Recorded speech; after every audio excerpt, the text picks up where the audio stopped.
আপনি দেখেন, এক মুসলমান আর এক মুসলমানের প্রতি যদি তার দোষ জানেন, কিন্তু আপনি গোপন রাখতেছেন, আপনি জানেন এটা বললে ওই ব্যক্তির মান সম্মান ইজ্জত নষ্ট হতে পারে। আমার রাসূল বলছেন, আপনি সম্বরণ করে এই দোষ আর এক মুসলমানের দোষ ত্রুটিকে যদি আপনি হজম করেন, হৃদয়ের মধ্যে গেঁথে রাখেন, কারো কাছে প্রকাশ না করেন, ঢাকঢোল না পিটান, কিয়ামতের ময়দানে আমার রাসূল বলছেন আল্লাহ পাক আপনার দোষ ত্রুটিকে কিয়ামতের ময়দানে মানুষের সামনে প্রকাশ করবেন না, লজ্জিত করবেন না। বলুন না সুবহানাল্লাহ। এই জন্য মুসলমানের জন্যই হতে হবে। আমরা যেন অন্যায় গৃহীত কাজ আর এক ভাইয়ের প্রতি না করি, অন্যায়ভাবে জুলুম না করি। ক্ষমতা পেয়েছি, ক্ষমতা পাওয়ার পরে জমি দখল করতে হবে, ঘরবাড়ি দখল করতে হবে, চাঁদাবাজি করতে হবে, ব্যবসা বাণিজ্যে হাত দিতে হবে, টাকা হাতিয়ে নিতে হবে। এটা যদি করি মুসলমান থেকে খারিজ হবে, এটাই হাদিসে প্রমাণিত হয়, ঠিক না বেঠিক? বরং আপনার আমার ইহসান করা, দয়া করা উচিত মুসলমানের প্রতি, যেন আমরা দয়ার সাগর হিসাবে নিজেকে সর্বাত্মকভাবে আর এক মুসলমানের পাশে দাঁড়াতে পারি। যদি এটাই হয়, এটাই হবে আমার রাসূলের সুন্নাত, এটাই হবে আল্লাহ পাকের হুকুম মানার মধ্যে একান্ত একটা ইবাদত। চ্যানেলটি সাবস্ক্রাইব করে আমাদের সঙ্গেই থাকুন। মহান আল্লাহ রাব্বুল আলামিন সৃষ্টি জগতের মধ্যে সর্বশ্রেষ্ঠ, সৃষ্টি সেরা মানব জাতিকে আল্লাহ পাক সৃষ্টি করেছেন। আল্লাহ পাকের অসংখ্য সৃষ্টির মধ্যে মানুষ হচ্ছে সর্বশ্রেষ্ঠ জীব, এবং সমস্ত জীবের উপরে সম্মান ইজ্জত সম্মানিত করে দিয়েছেন। তার ভাষায় তিনি বললেন, ওয়ালাকাদ কাররামনা বানি আদম, আমি আদমকে সম্মানিত করেছি। তার মানে হলো আদম মানে মানুষ, মানুষদেরকে আল্লাহ রাব্বুল আলামিন সম্মানিত করেছেন, যা সৃষ্টি জগতের এই সম্মান কারোর জন্য আল্লাহ পাক এভাবে কথা বলেননি। সেই মানুষ আবার মানুষকে যখন সহযোগিতা, মানুষের উপকার, মানুষের ভালো কোনো কাজের সাথে সম্পৃক্ত হয়, তখনও আল্লাহ রাব্বুল আলামিন এই মানুষগুলিকে তিনি তার ভাষায় এবং রাসূল খুদা সাল্লাল্লাহু আলাইহি ওয়াসাল্লামের কালাম অনুযায়ী মানুষের জন্য যখন কাজ করে, তখন ওই মানুষের জন্য নেক আমলের কথা বলেছেন, রহমতের কথা বলেছেন। খোদ আল্লাহ রাব্বুল আলামিন ওই মানুষদেরকে দয়া করবেন, এই কথাগুলি কোরআন এবং হাদিসের মাধ্যমে স্পষ্ট করে আমাদেরকে জানিয়ে দিয়েছেন। শুধু মানুষ নয়, মানুষ ছাড়াও যদি কোনো জীবের, কোনো প্রাণীর প্রতিও যদি কোনো মানুষ ইহসান করে, দয়া করে, করুণা করে, তাহলেও আল্লাহ রাব্বুল আলামিন এই আসমান থেকে তার উপর রহমত নাজিল করবেন। এমনকি এর ওসিলা ধরে কিয়ামতের ময়দানে হয়তোবা তাকে জান্নাতের পৌঁছাইয়ে দেওয়ার জন্য এরকমের অনেক নজির ওয়াকিয়া ইসলামের দৃষ্টিকোণে রয়েছে। সুতরাং আমরা যেহেতু মানুষ, এই মানুষ হচ্ছে খিদমাতুল খালেক, সৃষ্টি জগতের মধ্যে জীবের খিদমত করার জন্য, জীবের ইহসান করার জন্য কিন্তু মানুষ আল্লাহ রাব্বুল আলামিন দুনিয়াতে ইবাদতের উদ্দেশ্যে পাঠিয়েছেন। তার পাশাপাশি এক মানুষ আর এক মানুষের প্রতি দয়া করবেন, ইহসান করবেন, এবং জীবের প্রতি মানুষ দয়া করবেন, এই কথাগুলি কোরআন এবং হাদিসে এসেছে। আর পাশাপাশি হোসনে আখলাক, সুন্দর আচরণ যাকে বলা হয়, সেই সুন্দর আচরণটাও মানুষের আমলের মধ্যে থাকতে হবে। আমাদের মাঝে যদি সেই সুন্দর আচরণ না থাকে, কর্কশ যদি ভাষা আমরা ব্যবহার করি, তাহলে সেই কর্কশ ভাষাভাষী কোনো মানুষকে আল্লাহ রসুলও পছন্দ করেন না, এবং আল্লাহ পাকও এই কর্কশ ভাষীকে তিনি পছন্দ করেন না। সেদিক থেকেও আমাদেরকে খুব নরম প্রকৃতির হয়ে জীবনটাকে অতিক্রম করতে হবে।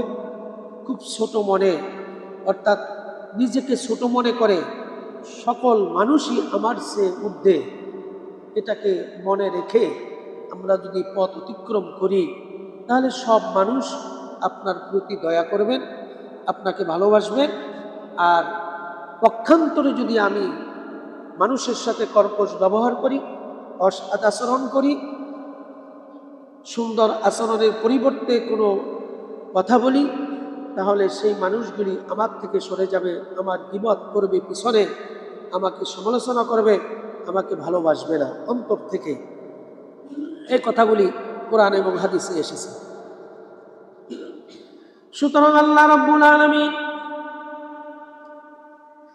এই পৃথিবীর জমিনে তার বান্দাগুলিকে দুনিয়াতে পাঠিয়েছেন। প্রথমত কথা হলো আল্লাহ পাকের ইবাদতের জন্য। এই আল্লাহ পাকের ইবাদতের মধ্যে এটাও একটি ইবাদত। কোনো মানুষ যদি কোনো জীবের প্রতি দয়া করে, কোনো মানুষ যদি কোনো মানুষের প্রতি ইহসান করে, তাহলে আল্লাহ রাব্বুল আলামিন ওই মানুষদের আমল নামায় ইবাদতের মতোই তার আমল নামায় লিখে দিবে। বলিন আলহামদুলিল্লাহ। এটাও একটা ইবাদত।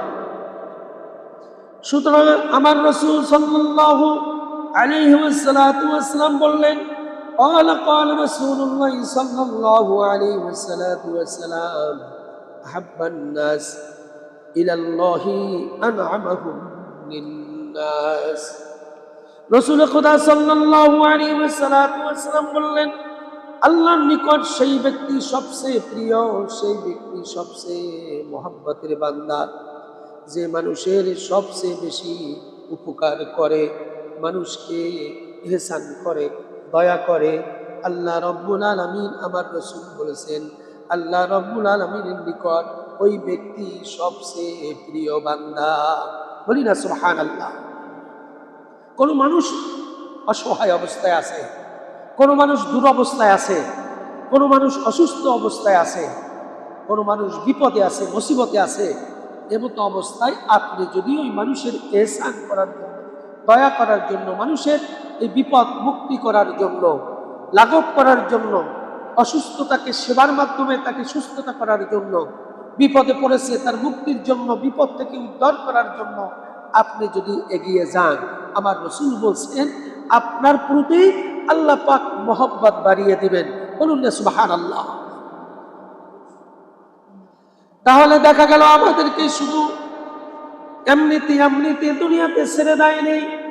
আমাদের ইবাদতের মধ্যে এটি একটি ইবাদত। কোনো জীবের প্রতি, কোনো মানুষের প্রতি ইহসান করা, দয়া করা, এটা আল্লাহ পাকের পক্ষ থেকে এটা ইবাদতের মধ্যে শামিল হবে।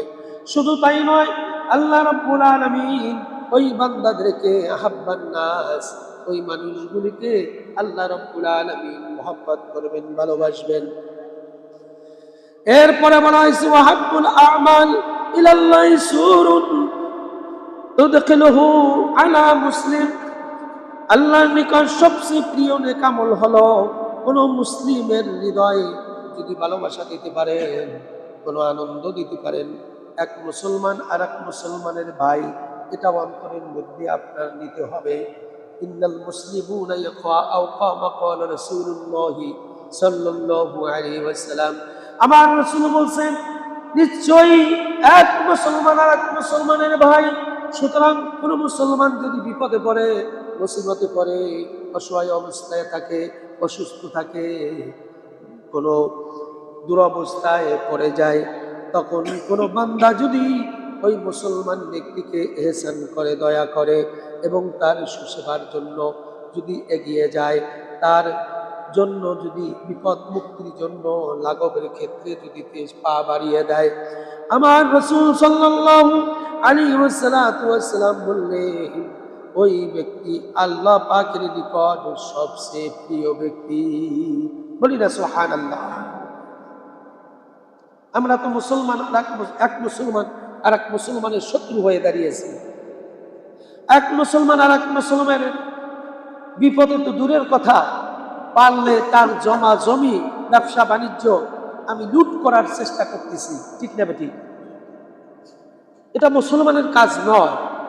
মুসলমানের কাজ হচ্ছে কোন মুসলমান যদি আমার পাশে থাকে তার প্রতি ইহসান করা, দয়া করা, তার কোনো মুসিবতে আমাকে এগিয়ে যাওয়া, অসুস্থ হইলে সুসেবার জন্য আমাকে মনস্থ করা, কোনো বিপদে পড়লে সেই বিপদ থেকে উদ্ধার করার জন্য আমার পা বাড়িয়ে দেওয়া। এটা হচ্ছে মুসলমানের কাজ। পক্ষান্তরে আমরা দেখছি আজকের মুসলমানদের ধন সম্পদ লুণ্ঠনে ব্যস্ত, মুসলমানের ব্যবসা বাণিজ্য নষ্ট করার জন্য ব্যস্ত, মুসলমানের জমা জমি হাতিয়ে নেওয়ার জন্য আজকের মুসলমানরাই ব্যস্ত, ঠিক না বেটি? এই কাজগুলি করা যাবে না। এটু যদি করা হয় তাহলে মুসলমানের খাতার থেকে ওই ব্যক্তির দপ্তরে, মুসলমানের দপ্তর থেকে তার নাম কাটা যাবে আল্লাহ এবং আল্লাহ রাসূলের খাতা থেকে। এই জন্য আমার রাসূল সাল্লাল্লাহু আলাইহি ওয়াসাল্লাম বললেন, এক মুসলমান আর এক মুসলমানকে যদি আনন্দ দেয়, ভালোবাসা দেয়, মহব্বত করে, তাহলে আল্লাহ রাব্বুল আলামিন ওই মুসলমানকে সবচেয়ে বেশি ভালোবাসবেন। ওয়াহাব্বুল আমালি ইলাল্লাহি সুরুন তুদখিলুহু আলা মুসলিম। এক মুসলমান আর এক মুসলমানের প্রতি যদি ইহসান করে, ভালোবাসা দেয়, আনন্দ দেয়, আমি আল্লাহ রাব্বুল আলামিন ওই মুসলমানকে সবচেয়ে প্রিয় হিসাবে ভালোবাসবো। বলি না সুবহানাল্লাহ। এরপরে বলা হলো আও তাকসিবু আনহু কুরবা, অথবা কোন মুসলিমের বিপদে কষ্টে উৎকণ্ঠা দূর করার জন্য যদি কোনো মুসলমান চেষ্টা করে, আল্লাহ পাক বললেন, আমার রাসূল বললেন, আল্লাহ রাব্বুল আলামিন ওই মুসলমানকে প্রিয় হিসাবে ভালোবাসবেন। বলি না সুবহানাল্লাহ। শুধু তাই নয়, আও তাকদি আনহু দীনান, অথবা তার ঋণ আদায়ের জন্য কোন মুসলমান যদি দেখে একজন মুসলমান তার পার্শ্ববর্তী কোনো মুসলমান ঋণের বোঝা তার এমন ভাবে হয়েছে, অথচ আমি লক্ষ কোটি টাকার মালিক, কিন্তু আমার পাশেই একজন মুসলমান ঋণের বোঝার কারণে সে মানুষের কাছে মুখ দেখাতে পারে না, অথবা সে নিজের জীবন পরিচালনা করতে পারে না, ঋণের বোঝা তার এভাবে পিঠে এভাবে ধারণ করেছে, তার সম্মানহানির আশঙ্কা হয়েছে। এমত অবস্থায় যদি কারো টাকা পয়সা থাকে আর সে যদি জানে আমার এক মুসলমান ভাই ঋণের কারণে অসম্মানিত হচ্ছে, তাহলে ওই ব্যক্তিকে যদি ঋণের বোঝা যদি লাঘব করার জন্য যদি তার অর্থ ব্যয় করা হয়, আল্লাহ রাব্বুল আলামিন ওই বান্দা মুসলমানদেরকে আল্লাহ পাকের পক্ষ থেকে প্রিয় হিসাবে ভালোবাসবেন। বলি না সুবহানাল্লাহ। মুসলমান বিপদে পড়েছে, ঋণের বোঝা নিয়ে দুরবস্থায় পড়েছে, মানুষ টাকার মালিক। আমি এটা শোনার পরে যদি ওই মুসলমানের প্রতি ইহসান করে, দয়া করে, তার ঋণের বোঝাটাকে কিছুটা হলেও যদি আমি লাঘব করতে পারি, আল্লাহ পাক, আমার রাসূল বলছেন, আল্লাহ পাক ওই বান্দাকে প্রিয় হিসাবে মহব্বত করবেন। বলি না সুবহানাল্লাহ। এই জন্য মুসলমান হচ্ছে আর এক মুসলমানের ভাই, ভাইয়ের উপকারে যদি ভাই না আসে তাহলে ওই ভাই হিসাবে কিয়ামতের ময়দানে তার কোনো উপকার হবে না, আল্লাহর কোনো দয়া হবে না, তার প্রতি আল্লাহর ইহসান হবে না। এই জন্যই জেনে শুনে যতটুকু পারি এক মুসলমান আর এক মুসলমানের উপকারে আমরা আসব ইনশাআল্লাহ।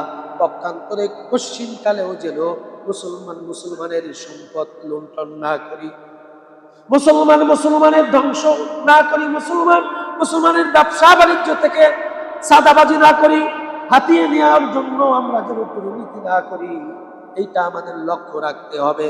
যদি এটা আমরা লক্ষ্য রেখে মুসলমানকে ভালোবাসতে পারি, আমাদেরকে ভালোবাসবেন কে? আমাদেরকে আল্লাহ পাক ভালোবাসবেন। অথবা আমার রাসূল বলছেন অর্থাৎ আমার রাসূল বললেন, ক্ষুধার্ত থাকলে তার ক্ষুধা দূর করার জন্য যদি কোনো মুসলমান ওই মুসলমানের পাশে যায়, ক্ষুধা লাঘব করার জন্য তার যদি অন্ন মুখে তুলে দেয়, আমার রাসূল বলছেন আল্লাহর পক্ষ থেকে ওই বান্দার প্রতি রহম করবেন। বলি না সুবহানাল্লাহ। আপনি জানেন আপনার পার্শ্ববর্তী কোনো মানুষ ক্ষুধার্ত অবস্থায় আছে, আপনি হেঁটে যাচ্ছেন, আপনার কাছে হাত পাচ্ছে, আপনাকে কিছু আর্থিক সহযোগিতা করার জন্য আপনার পকেটে যদি থাকে, কম পারেন বেশি পারেন, আপনি তাকে সহযোগিতা করবেন। যেহেতু হাত পাতা মানুষকে আপনি সহযোগিতা করলে আপনাকে সহযোগিতা করবে কে? আল্লাহ পাক। ক্ষুধার্ত অবস্থায় মানুষ কাতরাচ্ছে, তার ক্ষুধা নিবারণের জন্য যদি তার অন্ন ঘরে পৌঁছে দেন, আপনাকে ভালোবাসবেন কে? আমার রাসূল বলছেন এই বান্দাগুলিকে, এই মুসলমান উম্মতগুলিকে আল্লাহ পাক সবচেয়ে প্রিয় হিসেবে ভালোবাসবেন। এটা মুসলমানের কাজ। এই জন্য আমরা ক্ষুধার্তকে অন্ন দিব, এটা আল্লাহ পাকের হুকুম, রাসূলের খুদা সাল্লাল্লাহু আলাইহি ওয়াসাল্লামের তরিকা। এরপর আমার রাসূল বললেন, ওয়ালাইন আমশি মাকিনি ফি হাজাত।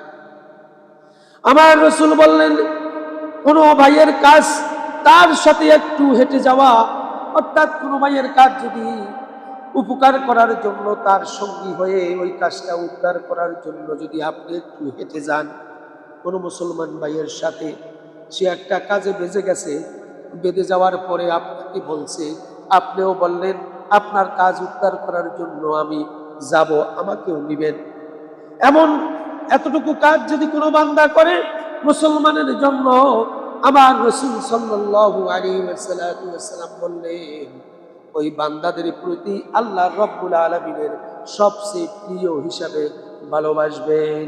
বলি না সুবহানাল্লাহ। শুধু তাই না, ওয়াহাব্বা ইলাইয়া মিন আন আতাকিফু ফি হাদাল মসজিদ, ইয়ানি মসজিদুল মদিনাতি শাহর। আমার রাসূল সাল্লাল্লাহু আলাইহি ওয়াসাল্লাম বললেন, আমার কাছে এরকমের মনে হয়, আমার কাছে বিষয়টি এমন, মসজিদে নববীতে বসে যদি আমি ইতিকাফ করার মধ্যে থাকি, এর চেয়ে বেশি প্রিয় হবে কোন মুসলমান ভাইয়ের উপকার যদি করি। বলি না সুবহানাল্লাহ। আমি মসজিদে নববীতে ইতিকাফ করার অবস্থায় যদি অবস্থান করি, এমতো অবস্থায় কোনো ভাইয়ের যদি দুরবস্থা, কোনো ভাইয়ের বিপদ, কোনো মুসলমানের অসুস্থতা, অথবা কোনো মুসলমানের কোনো বিপদ আপদে যদি আমি কাজ করি, মসজিদে নববীর মধ্যে ইতিকাফ করার চাইতে উত্তম আমার রাসূল বলেছেন। বলি না সুবহানাল্লাহ। সুতরাং মুসলমানের জন্য, মানুষের জন্য ইহসান করা, দয়া করা, ইতিকাফের চাইতেও, তাও আবার মসজিদে নববীর মধ্যে ইতিকাফ করার মধ্যে যে সওয়াব, তার চেয়ে বেশি সওয়াব আপনি আমল নামায় পাবেন, এটা আমার রাসূল বলেছেন। সেই জন্য আমার রাসূল সাল্লাল্লাহু আলাইহি ওয়াসাল্লামের এই হাদিসগুলি চয়ন করে আমাদের জীবনটাকে অতিক্রম করতে হবে। মুসলমানের জন্য আমাদের জীবন উৎসর্গ করতে হবে। মানুষের জন্য, জীবের জন্য ইহসান, দয়া করা আমাদের কর্তব্য এবং আল্লাহর হুকুম, রাসূলের তরিকা। কোনো ব্যক্তি যদি ক্রোধ সম্বন করে, আল্লাহ তার দোষ ত্রুটি মুক্ত করে দিবেন। তাকে দোষ ত্রুটি হিসাবে কিয়ামতের ময়দানে তাকে লজ্জিত করবেন না। আপনি দেখেন, এক মুসলমান আর এক মুসলমানের প্রতি যদি তার দোষ জানেন, কিন্তু আপনি গোপন রাখতেছেন, আপনি জানেন এটা বললে ওই ব্যক্তির মান সম্মান, ইজ্জত নষ্ট হতে পারে।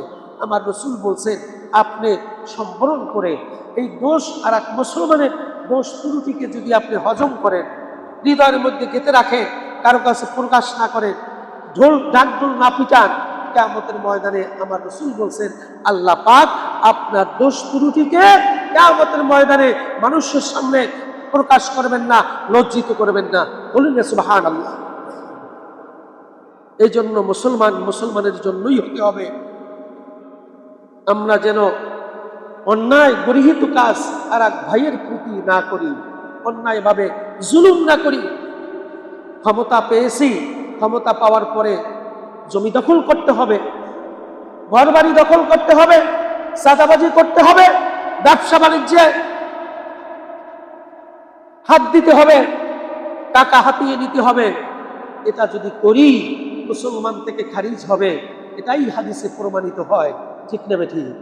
বরং আপনার আমার ইহসান করা, দয়া করা উচিত মুসলমানের প্রতি, যেন আমরা দয়ার সাগর হিসাবে নিজেকে সর্বাত্মকভাবে আর এক মুসলমানের পাশে দাঁড়াতে পারি। যদি এটাই হয়, এটাই হবে আমার রসুলের সুন্নাত, এটাই হবে আল্লাহ পাকের হুকুম মানার মধ্যে একান্ত একটা ইবাদত, ঠিক না ঠিক? এই জন্য আমার রাসূল বললেন, ওমান কাযাবা বাইজাহু ওয়ালাউ শাআ আইয়ামহু আমদাহু মা ইলাইহি আজ্জা ওয়া জাল্লা কলবা। আমার রাসূল বলছেন, কেউ নিজের ক্রোধ কার্যকর করার সুযোগ থাকা সত্ত্বেও যে ব্যক্তি সম্পূর্ণ নিজেকে সংযত করলো, কিয়ামতের দিন তার অন্তরকে আল্লাহ রাব্বুল আলামিন নিরাপত্তার চাদর দিয়ে সন্তুষ্টি করে দিবেন। বলি না সুবহানাল্লাহ। আপনার ক্রোধ, খুব রাগ মুসলমানের প্রতি হয়েছে, আপনি যদি নিজেকে চিন্তা করেন উনি মুসলমান, অন্যায় করছে, আমি তাকে মাফ করে দিই, ক্রোধকে যদি আপনি সংযত করতে পারেন, তাহলে আমার রাসূল বলছেন কিয়ামতের ময়দানে আল্লাহ পাকের নিরাপত্তার চাদর দিয়ে আপনাকে সন্তুষ্টি করে দিবেন। বলি না সুবহানাল্লাহ। এই জন্য আমরা চেষ্টা করব মুসলমানের প্রতি যেন নির্দয়া না হয়ে যায়, মুসলমান আর এক মুসলমানের প্রতি যেন কঠোর না হয়, এটিকে চিন্তা করতে হবে। বরং বিপদে পড়লে তাদের পাশে আমাকে দাঁড়াতে হবে। শুধু সুযোগের সময় নয়, অসুযোগের সময়ও তাদের পাশে থাকতে হবে।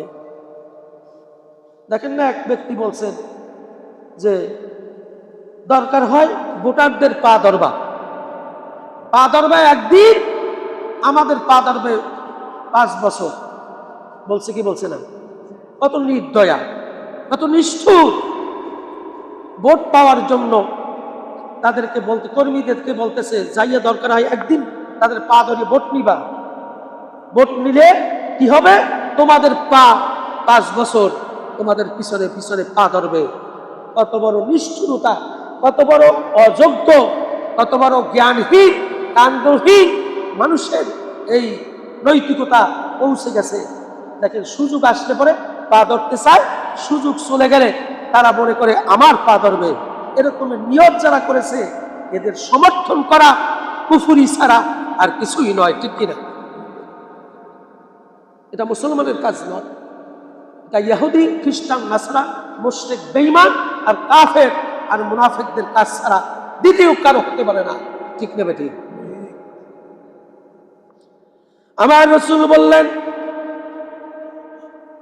ওমান মাশা মা আকিহি ফি হাজাতা, যে ব্যক্তি তার কোনো ভাইয়ের সাথে গিয়ে তার প্রয়োজন মিটিয়ে দেয়, কোনো বিপদে পড়েছে, মুসিবতে পড়ছে, এটা আপনি জানার পরে আপনার মুসলমান ভাইয়ের সাথে আপনি কিছু সময় দিলেন তার এই বিষয়টা মিটিয়ে দেওয়ার জন্য, প্রয়োজনটা মিটিয়ে দেওয়ার জন্য, যদি তার সাথে কিছু সময় দেন, আমার রাসূল বলছেন আল্লাহ রব্বুল আলামিন আপনার প্রতি দয়ার সাগরে আপনাকে ডেকে দিবেন। বলি না সুবহানাল্লাহ। আপনি মুসলমানের ইহসান করেছেন, দয়া করবেন কে? এটি আল্লাহ পাকের, আমার রাসূলের কথা।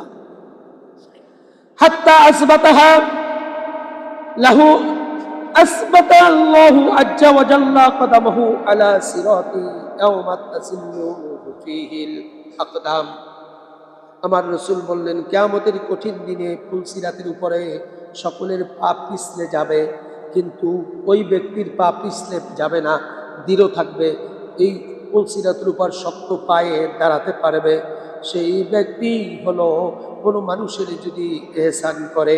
বলি না সুবহানাল্লাহ। এর সে কি হতে পারে? এক মানুষ আর এক মানুষের প্রতি দয়া করবেন, ইহসান করবেন, জীবের প্রতি ইহসান করবেন। কিয়ামতের ময়দানে সকলের পা কিয়ামতের ময়দানে এই পুলসিরাত পার হতে হবে। পুলসিরাত থেকে সবে ছিটকে গেলেও আপনি ছিটকে যাবেন না। আপনার পা এই পুলসিরাতের উপর দৃঢ়তা অবলম্বন করে আপনি পুলসিরাত পার করা হওয়ার সুযোগ করে দিবেন কে? শুধু মানুষের জন্য ইহসান করার কারণে, দয়া করার কারণে আমার রাসূল বলেছেন। শুধু তাই নয়, ইন্না সুআল খালকি লিইফসিদু আমালাকা মা ইফসিদু কদ্দা আসাল। আমার রাসূল বলছেন, শিরক বা ভিনিগর যেমন মধু নষ্ট করে দেয়, তেমনি ভাবে অসৌজন্যমূলক আচরণ মানুষের নেক কর্মকে বিনষ্ট করে দেয়। যে মধু যেভাবে ভিনেগার দিলে মধু নষ্ট হয়ে যায়, তেমনি ভাবে কোনো মানুষের প্রতি অসৎ আচরণ করলো, দুর্ব্যবহার করলো, আমার রাসূল বলছেন তার আমলগুলি মধু যেভাবে ভিনেগারের সাথে দেওয়ার সাথে সাথে মধু নষ্ট হয়ে গেছে, ওই ব্যক্তির আমল সব বিনষ্ট হয়ে গেছে। আওয়াজ দিয়ে বলি নাউজুবিল্লাহ। অসৎ আচরণ করা যাবে? মানুষের প্রতি মানুষ অসৎ আচরণ করা যাবে না। হুঁশ রাখতে হবে, দিক ঠিক রাখতে হবে যে আপনার মুসলমান আপনার ভাই, তার সম্পদ, তার ব্যবসা বাণিজ্য, তার জমাজমি, তার ফুটপাতের ব্যবসা, সব হেফাজত আপনাকেই করতে হবে যদি আপনি মুসলমান হন। ঠিক নেবে ঠিক। আর যদি মুসলমান না হন, ফুটপাতে চাঁদাবাজি করেন, অফিসে গিয়ে দান্দাবাজি করেন, ব্যবসা প্রতিষ্ঠানে গিয়ে দুর্নীতি করেন, দান্দাবাজি করেন, চাঁদাবাজি করেন, করতে পারেন, তবে মুসলমানের নাম থেকে খারিজ হয়ে যেতে হবে। ঠিক কি?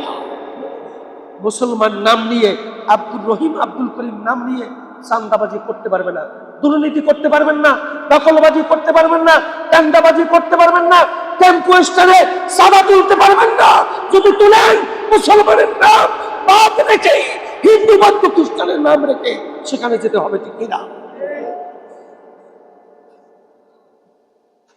মুসলমান সতর্ক হয়ে যাও এখনো। আমার রাসূল শক্তভাবে বলেছে এই কথা। এরপর আমার রাসূল বললেন, আল্লাহু ফি আউনিল আবদি মা কানাল আবদু ফি আউনি আখিহি। যতক্ষণ একজন মানুষ অন্য কোন মানুষের কল্যাণে নিয়োজিত থাকবে, ততক্ষণ আল্লাহ তার কল্যাণে নিয়োজিত থাকে। বলি না সুবহানাল্লাহ। কোন মানুষের কল্যাণে, উপকারে আপনি যতক্ষণ থাকেন, ততক্ষণ আপনার প্রতি কল্যাণময় হয়ে থাকতেছেন কে? আওয়াজ দিয়ে বলি কে? আল্লাহ রাব্বুল আলামিন। তাহলে কিভাবে মানুষের অপকার চান, কিভাবে দুর্নীতি করেন, কিভাবে চাঁদাবাজি করেন? সারাদিন ফুটপাতে 500-1000 টাকা বিক্রি করলো, সন্ধ্যাবেলা যাইয়াই আপনি 200 টাকা হাতিয়ে নিলেন। তার মনের কষ্টটা একবার চিন্তা করেন, সে কতটুকু ব্যবসা করেছে। আপনি যে নির্দ্বিধায় হাত পাতলেন ভিক্ষুকের মতো, আপনি সন্ত্রাসী নয়, আপনি একজন ভিক্ষুক, নাদান, মুরতাদ, মুনাফিক। ঠিক না বেঠিক? এই কাজটি কেমনে করতে পারলেন? সারাদিন রৌদে পুড়ে, বৃষ্টিতে ভিজে, এভাবে ফুটপাতে বসে ব্যবসা বাণিজ্য করলো, হয়তো বা তার 500 টাকা লাভ হয়েছে, সেখান থেকে আপনি 200 টাকা হাতিয়ে নিতে চান, তাও আবার দাবি করেন মুসলমান। আপনি মুসলমান তো নাই, খারিজ হয়ে গেছে। আপনি হিন্দু, বৌদ্ধ, খ্রিস্টান নন। আপনি কি হয়েছেন সেটা আল্লাহ পাকই ভালো জানেন। আপনি যে মুসলমান, একটা মানুষ জীবের প্রতি ইহসান করেন না, আপনার প্রতি ইহসান করবে না কে? আপনি জীবের প্রতি, জীব মানে মানুষ না, শুধু যে কোনো জীবের প্রতি দয়া করা আপনার প্রতি নৈতিক কর্তব্য। ঠিক না বেঠিক? কত কয়েকদিন আগে দেখলাম একটা বিড়ালকে কি অপরাধ করছে, হয়তো খানা টানা খেয়ে ফেলছে, মাছ টাছ রেখেছিল খেয়ে ফেলছে, বিড়ালটিকে লোহার খাঁচার ভিতরে ভরে, নিচে আগুন কুণ্ডলির ভিতরে সেটাকে এভাবে লোহার কাঁচা রেখেছে। আহারে, আপনারা যারা দেখেছেন ফেসবুকে, বিড়ালের কি আর্তনাদ, কি করুণ কাহিনী। এই বিড়ালটিকে পুড়িয়ে মারলো, আর তারা এটা সে দেখতেছে, ভিডিও করে আবার নেট দুনিয়ায় ছেড়ে দিয়েছে। আওয়াজ দিয়ে বলি নাউজুবিল্লাহ। আমার রাসূল সাল্লাল্লাহু আলাইহি ওয়াসাল্লাম সম্পর্কে কঠিন ভাবে বলছে, ইরহামু মান ফিল আরদি ইয়ারহামুকুম মান ফিস সামাই। এই দুনিয়ার জমিনে কোন জীবের প্রতি যদি দয়া করা হয়, আসমানে যিনি আছেন ওই ব্যক্তির প্রতি দয়া করবেন, তার প্রতি আওয়াজ দিয়ে বলি আলহামদুলিল্লাহ। আপনি কঠোরতা নিষ্ঠুরতা আপনি করতে পারেন না। একটা বিচার মোটামুটি দেখতেছি, 7টা কুকুর বাচ্চা গত কয়েকদিন আগে, তাও সরকারি এক কর্মকর্তার স্ত্রী কুকুর বাচ্চা 7টাকে বস্তাবন্দি করে পানির মধ্যে চুবাইয়া মেরেছে। আওয়াজ দিয়ে বলে নাউজুবিল্লাহ। কুকুরটা পাগল ফেরায়, তার সন্তানদেরকে না দেখে ওখানে বসবাসকারী যারা ছিল তদন্ত করে দেখলো যে অমুক বেড়ার বউ এই অপকর্মটা করেছে। যিনি প্রধান ছিল তার কাছে নালিশ দায়ের করার সাথে সাথে তাকে ওই বাসা থেকে খারিজ করে দিয়েছে। আওয়াজ দিয়ে বলি আলহামদুলিল্লাহ। এরপর তার স্ত্রীকে পুলিশে গ্রেপ্তার করা হয়েছে। এর সুষ্ঠু বিচার আমরা চাই, ঠিক না ঠিক? শুধু মানুষ নয়, যে কোনো জীবের প্রতি ইহসান করা আমার আল্লাহ পাকের হুকুম, আমার রাসূলের তরিকা, ঠিক না ঠিক? ইরহামু মান ফিস আরদি ইয়ারহামুকুম মান ফিস সামাই। আপনি দুনিয়ার জমিনে কোন জীবের প্রতি ইহসান করবেন, সেটা মানুষ হোক, সেটা গরু হোক, সেটা বিড়াল হোক, সেটা কুকুর হোক, তার প্রতি ইহসান করবেন, দয়া করবেন, করুণা করবেন। আপনার প্রতি রহম করবেন কে? আমার কোনো বানানো কথা নয়। সুতরাং এ বিষয়ে আরো অনেক কথা ছিল, সময় যেহেতু শেষ, আমি আপনাদেরকে এতটুকু বলবো, আল্লাহ রাব্বুল আলামিন আমাদেরকে মানুষ হিসাবে ওয়ালাকাদ কাররামনা বানি আদম, আমাদেরকে সবচেয়ে শ্রেষ্ঠত্ব দিয়েই সম্মানিত করে সৃষ্টি করেছেন কে? এই মানুষগুলি যখন অন্যায় করে, অপকর্ম করে, তখন আল্লাহ পাক ওই বান্দার প্রতি রহম উঠিয়ে নেয়, তার প্রতি দয়া থাকে না, তার প্রতি ইহসান থাকে না। আল্লাহর গজব ওই মানুষের উপর নেমে আসে। এমতো অবস্থায় কোনো মানুষ যদি অন্যায় করে কোনো জীবের প্রতি, মানুষের প্রতি, আপনার জবান আছে, আপনার শক্তি আছে, শক্তি থাকা অবস্থায় এই অন্যায় কাজকে আপনি সমর্থন করেন নাই করেন, কিন্তু আপনি আপনার শক্তিটা ব্যবহার করতেছেন না। মাররা মিনকুম মুনকিরান ফালিয়ুগাইয়িরু বিয়াদিহি, আপনার শক্তি আছে, আমার রাসূল বলছেন শক্তি থাকলে অন্যায় কাজকে প্রতিহত করো 2 হাতে। বলুন না সুবহানাল্লাহ। ফালিয়ুগাইয়িরু ফাবিলিসানিহি, যদি তোমার এই শক্তিটা না থাকে, অন্তত জবান থাকলে জবান দিয়ে তুমি তাদেরকে প্রতিহত করো। হে আব্দুর রহিম, আব্দুল করিম, তুমি যে কাজটা করেছো এই কাজটা গর্হিত কাজ, অন্যায় কাজ, অপরাধমূলক কাজ, এই কাজ তুমি করতে পারবা না, বলেছেন আমার রাসূল, ঠিক কিনা? যদি সেটাও না থাকে, যালিকা যাফুল ঈমান, অর্থাৎ দুর্বল ঈমানের ক্ষেত্রে বলছেন আবি কলবিহি ওয়া যালিকা যাফুল ঈমান, অন্তত অন্তরের মধ্যে তোমার ঘৃণা রেখে, এটা আমার ভাই নয়, এটা আমার মুসলমান কোনো ভাই নয়, এটা আমার দলের কোনো লোক নয়, এটা আমার কর্মী নয়, এটা আমার নেতা নয়, যেই নেতা দুর্নীতি করে, অন্যায় করে, অপরাধ করে, সেটা আমার নেতা হতে পারে না, সে আমার দলভুক্ত হতে পারে না। অন্তত মনে মনে ঘৃণার সাথে তার থেকে পৃথক থাকতে হবে, ঠিক কি? এটা আমার রাসূলের কথা। সুতরাং আসুন আল্লাহ রাব্বুল আলামিন আমাদের সকলকে সহি সমাজ, সহি বুঝ, কোরআন হাদিসের আলোকে জীবন গড়ার তৌফিক এনায়েত করুন। মানুষ এবং জীবের প্রতি ইহসান, দয়া করার জন্য আমাদেরকে এই দুনিয়াতে যতদিন বেঁচে থাকি আমাদেরকে নিয়োজিত করি। আল্লাহ পাক সেই তৌফিক এনায়েত করুন। আওয়াজ দিয়ে বলি আমিন।